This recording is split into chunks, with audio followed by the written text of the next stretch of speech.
Komentar Wakil Menteri Ketenagakerjaan Immanuel Ebenezer mengenai tagar kabur aja dulu menuai kritikan publik termasuk dari mantan Menteri Koordinator Bidang Politik Hukum dan HAM, Mahfud MD. Mahfud menilai pernyataan dari pria yang akrab disapa Noel itu adalah jahat dan tidak bijak.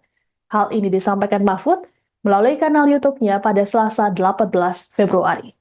Menurut Mahfud, kemunculan tagar kabur aja dulu harusnya jadi koreksi bagi pemerintah untuk memperbaiki sistem birokrasi di Indonesia. Mahfud berujar tagar ini dapat dimaknai sebagai wujud ekspresi bagi orang yang mencari keadilan yang susah di dalam negeri.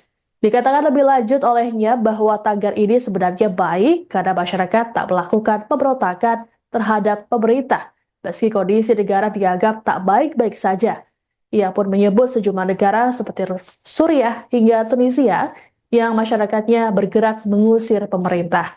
Mahfud meyakini bahwa nasionalisme masyarakat bisa saja luntur ketika pemerintahannya tak memberikan keadilan.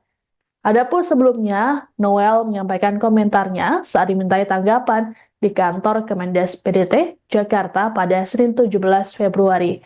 Noel mengatakan bahwa bagi pihak yang ingin kabur, maka tidak usah kembali lagi.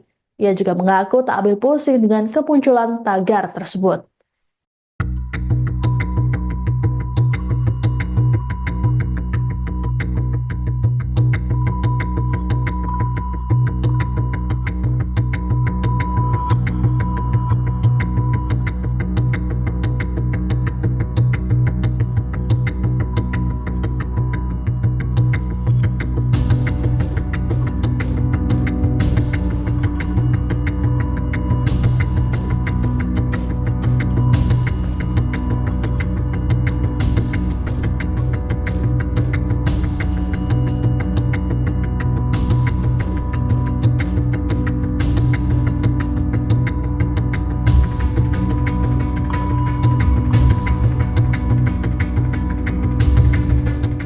Download Tribun X sekarang, menghadirkan lokal menjadi Indonesia.